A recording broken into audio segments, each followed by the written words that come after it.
ஓம் சரணாகத தீனார்த்த பரித்ராணபராயணே சர்வஸ்யார்த்திகரே தேவி நாராயணி நமஸ்துதே. வணக்கம் நேர்களே, இது மகாலட்சுமி ஜோதிடம் வழங்கும் காலச்சக்கரம். உங்கள் அன்பு ஜோதிடர் ஸ்ரீராம்ஜி பேசுகிறேன். அனைவரும் நலமுடன் இருக்கிறீர்களா? நன்றாகத்தான் இருப்பீர்கள், நன்றாக இருக்க வேண்டும். இன்றைய காணொளியில் நாம் காண இருப்பது எப்படி செயல்படுவார் ஆறாம் அதிபதி. இதுதான் தலைப்புக்குள்ளே போகிறதுக்கு முன்னாடி நம்மளுடைய ஆன்லைன் வகுப்புகள் ஜூன் 22ஆம் தேதி 2025ஆம் ஆண்டு முதல் தொடங்க இருக்கிறது. இது நம்மளுடைய 9th பேட்ச்.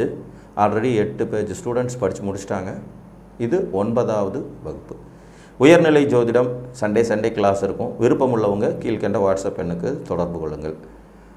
ஆறாம் அதிபதி ருண ரோக சத்ருஸ்தானத்துக்கு அதிபதி. இந்த லக்ன ரீதியாக 6ஆம் இடம், 8ஆம் இடம், 12ஆம் இடம் மற்றும் பாதகாதிபதி, இந்த 4 வீடுகள் ரீதியான கவனங்கள் மட்டும் ஒருத்தருக்கு இருந்துருச்சுன்னா எப்பேற்பட்ட ஜாதகமும் வெற்றிகரமான ஜாதகமாக மாறிடும். 6, 8, 12 கிரகங்கள் இல்லாத நிலையே ஒரு மனிதனுக்கு மிக பெரும் வெற்றியான நிலை தான். மேபி அங்கே ஒரு வேளை கிரகங்கள் இருந்ததுன்னா பலவிதமான போராட்டங்களை லைஃப்பில் சந்தித்து தான் அடுத்த கட்டத்துக்கு நகர முடியும்.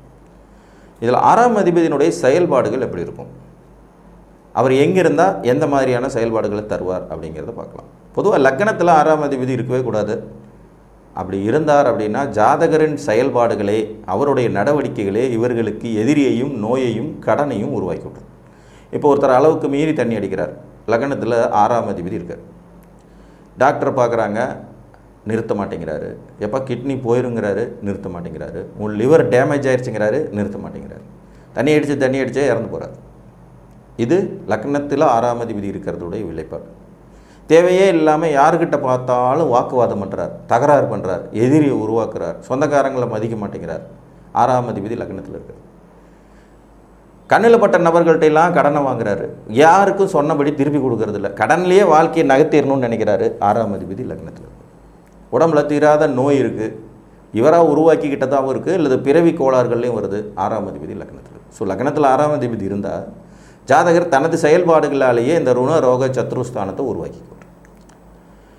தனம் வாக்கு குடும்பஸ்தானம்னு சொல்லக்கூடிய 2ஆம் இடத்துல 6ஆம் அதிபதி இருக்கும்போது எதிரியின் தனம் இவருக்கு அப்படிங்கிறது இருந்தாலும் கூட குடும்பத்தாருக்காக இவர் நோய்வாய்ப்படுவது, குடும்பத்தாருக்காக இவர் கடன்படுவது, வாக்கு பேச்சு சொல்வாக்கு செல்வாக்குனால ஒருத்தருக்கு ஒரு காரியத்தை செஞ்சு கொடுக்குறோன்னு சொல்லிவிட்டாதனாலேயே இவர் கடங்காரனாக வேண்டிய சூழ்நிலைகள் உருவாகிறது இருக்கும். அதே மாதிரி பல் நோய், கண் நோய், முகம் சார்ந்த பிரச்சனைகள், மூச்சுக்குழாய் சம்மந்தப்பட்ட சிக்கல்கள் எல்லாமே 6ஆம் அதிபதி 2ல் இருந்தால் வரும். போட்டிகளில் வெற்றி பெறும் யோகம் இருக்கும், போட்டி போட்டு ஜெயிக்கக்கூடிய யோகிதைகள் வரும். அதெல்லாம் ஒரு ப்ளஸ் பாயிண்ட்டுன்னு எடுத்துக்கலாம்.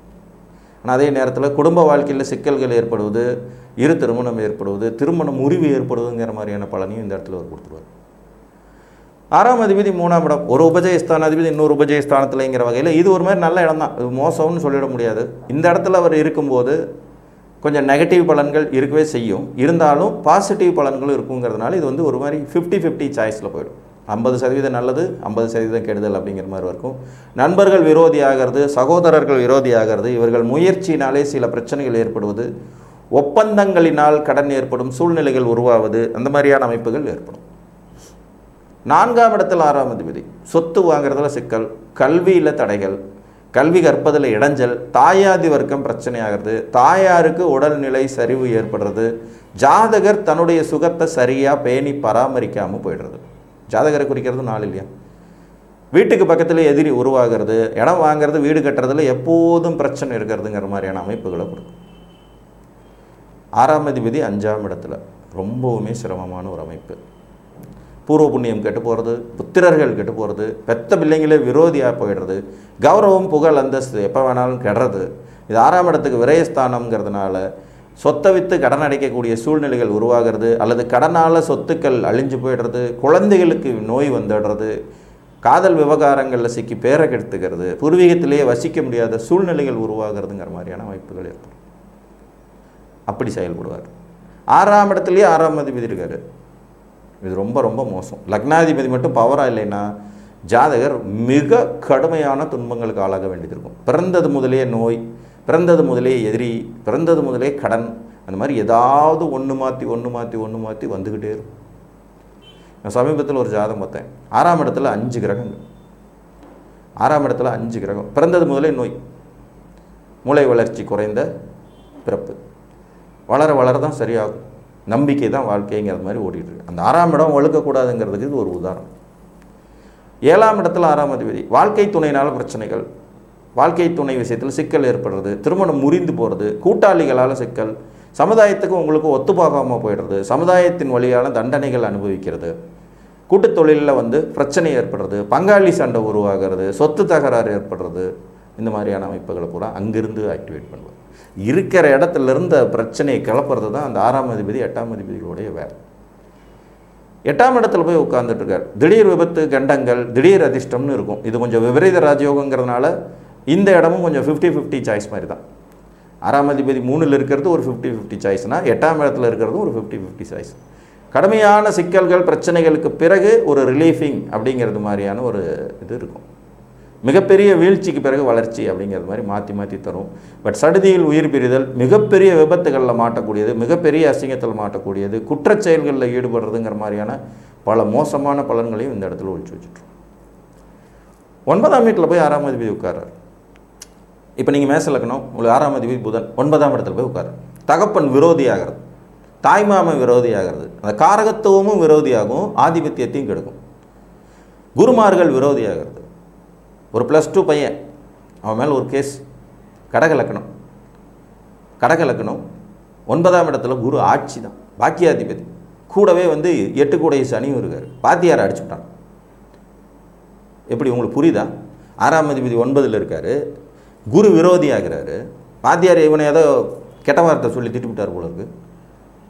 இவன் போய் அடிச்சிட்டான். கேஸ், வாத்தியார் கேஸ் கொடுத்து அப்புறம் அது ஒரு மாதிரி சமாதானம் பண்ணி சமரசமாக போய் ஸ்கூலை மாற்றி எல்லாம் பண்ணி சரி பண்ண வேண்டியது. +2 படிக்கிற பையனுக்கு அவ்வளோ கோபத்தை தூண்டிவிடும். குரு விரோதி ஆகிற அமைப்பு. குரு இந்த லக்னத்துக்கு சுபர். சனின்னு ஒருத்தன் 8ஆம் அதிபதி கூட சேர்ந்தோடனே வயதுக்கு மீறின செயல்களை செய்ய தூண்டும். அந்த இடத்த தூண்டி விடவும் செய்யும். ஸோ 6ஆம் அதிபதி 9ல் இருந்தால் தகப்பன் விரோதியாகும். அப்பா மகன் அடிக்கிறது, மகன் அப்பாவை அடிக்கிறது, அப்பா மேலே மகன் கேஸை போடுறது, இதெல்லாம் அந்த 9ஆம் இடத்துல 6ஆம் அதிபதி உட்கார்றதனுடைய விளைவு. அதிர்ஷ்ட வாய்ப்புகள் கெட்டு போகும். நல்லா முயற்சி பண்ணி ஒரு சக்ஸஸ்ஃபுல்லான இடத்துக்கு போகும்போது எல்லாத்தையும் கெடுத்து விடுற மாதிரியான வேலையை செஞ்சுருவாங்க. ஸோ இந்த இடத்துல அவர் உட்கார்றதும் நல்லதில்லை. 6ஆம் அதிபதி 10 இருக்கலாங்க. இது ஒரு 75-25 மாதிரி. 75% இந்த இடம் நல்ல பலன் தான். நல்ல வேலை கிடைக்கும், வேலையினால் கடன் ஏற்படும். ஆனால் சொந்த பிஸ்னஸ் பண்ணாங்கன்னா கடன்காரனாகும். சொந்த பிஸ்னஸ் பண்ணும்போது கடனை ஏற்படுத்தி விடுற விதியை தரும். ஆனால் அடிமை ஜீவனத்தில் தொடர்ந்து வளர்ச்சி அடையும். பதவி உயர்வு, முன்னேற்றம், பதவினால் லாபம், பட்டம், பதவி தேடி வரக்கூடிய ஒரு யோகிதைகள், இதை எல்லாமே கொடுக்கும். அதுலேயும் அவர் ஏதாவது ஒரு வகையில் லக்ன சுபராக இருந்து உட்கார்ந்துட்டார்னா ரொம்ப அற்புதமாக இருக்கும். இப்போ உதாரணமாக ஒரு மகர் லக்னத்துக்கு 6ஆம் அதிபதி புதன், அவரே பாக்கிய அதிபதி 10ல் உட்காரும்போது ஆட்டோமேட்டிக்காக மிகப்பெரிய வெற்றியை தருவார். அந்த மாதிரியான அமைப்புகளை கொடுக்கும். ஸோ 10ஆம் இடம் இருக்கலாம், ரொம்ப மோசம் இல்லை. பட் வேலை செய்கிற இடங்களில் விரோதி உருவாக வாய்ப்பு இருக்கும், கவனம். 11ஆம் இடம் இங்கேயும் இருக்கலாம். ஏன்னா ஒரு உபஜயஸ்தானாதிபதி இன்னொரு ஸ்தானத்தில் இருக்கிறது. எதிரிகளால் லாபம், போட்டிகளில் வெற்றி, எப்பயுமே வம்பு வழக்குகளில் கடைசியாக ஜெயிக்கக்கூடிய ஆதாயங்கள், போட்டித் தேர்வுகள் எழுதி அதில் ஜெயிக்கிறதுக்கான வாய்ப்புகள், எப்போதுமே போட்டியிடும் மனப்பான்மை, அதில் தனக்கு என்ன ஆதாயங்கிறத நினச்சிக்கிட்டே இருக்கிறதுங்கிற மாதிரி இதுவும் ஒரு மாதிரி நல்ல இடம்தான். ஸோ கூட்டி கழித்து பார்த்தோம்னா 3ஆம் இடத்துல 6ஆம் அதிபதி இருக்கிறது, 8ஆம் இடத்துல ஓரளவுக்கு நன்மைகள் தருது, 10ஆம் இடத்துல சிறப்பான யோகத்தை கொடுக்கறது, 11ஆம் இடத்துல சிறப்பான யோகத்தை கொடுக்கறதுங்கிற மாதிரி கொடுத்துருவாங்க. இந்த 10-11 6ஆம் அதிபதி இருக்கிறது ஒரு விதமான வெற்றி தான். உபஜயஸ்தானத்தில் அமர்றதுனாலேயே ஜாதகர் போட்டியிடும் மனப்பான்மை கொண்டவராக இருப்பார், ஆனால் வெற்றி பெறும் தகுதியோடையும் இருப்பார். இன்னும் 11ஆம் இடத்தின் காரகத்துவ ரீதியாக சில விரோதம் இருக்கும். மூத்த சகோதரர் எதிரியாகிறது, 2வது திருமணம் இல்லாமல் போகிறது, அல்லது செகண்ட் மேரேஜ் ஆகி அதில் பிரச்சனை வரக்கூடியது. 10ஆம் இடங்கிற போது தொழில் ரீதியான சில சிக்கல்கள் சந்தி கொடுத்துருக்கும். 12ஆம் இடத்துல 6ஆம் அதிபதி டைரெக்டாக 6ஆம் இடத்தோடு தொடர்பு கொள்வார். விரயம் விரயம் விரயம், என்ன வந்தால் விரயம். ரகசியமாக கடன் வச்சுருப்பாங்க, ரகசியமாக நோயை வச்சுருப்பாங்க, ரகசியமாக எதிரி இருப்பாங்க.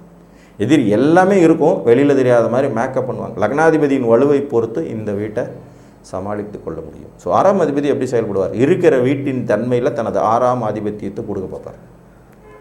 கூடவே தனக்கு வேறு ஆதிபத்தியம் இருந்தாங்களோ அதையும் கொடுக்க பார்ப்பார். ப்ளஸ் தனது காரகத்துவ ரீதியான ஜாதகருக்கு எதிரிகளை உருவாக்குவார். காரக ரீதியான எதிரிகள், ஆதிபத்திய ரீதியான எதிரிகள், ரெண்டையும் கொடுக்குற தகுதி உள்ளது. சூரியன் உங்களுக்கு 6ஆம் அதிபதியாக வரானா தகப்பனாதிவருக்கும் எதிரியாகும் தன்மை. சந்திரன் 6ஆம் அதிபதியாக வரும்போது தாயாதிவருக்கும் எதிரியாகும் தன்மை. அந்த சந்திரனுடைய காரகத்துவ ரீதியான எதிரிகள் உருவாகிறது. இப்படி தான் இருக்கும். உங்கள் ஜாதகத்தில் 6ஆம் அதிபதி எங்கிருக்கிறார் என்பதை அறிந்து கவனமுடன் செயல்படுங்கள் என்று கூறி மீண்டும் ஒரு காணொளியில் உங்களை வந்து சந்திக்கும் வரை உங்களிடமிருந்து அன்புடன் விடைபெற்றுக் கொள்வது உங்கள் அன்பு ஜோதிடர் ஸ்ரீராம்ஜி. நன்றி, வணக்கம்.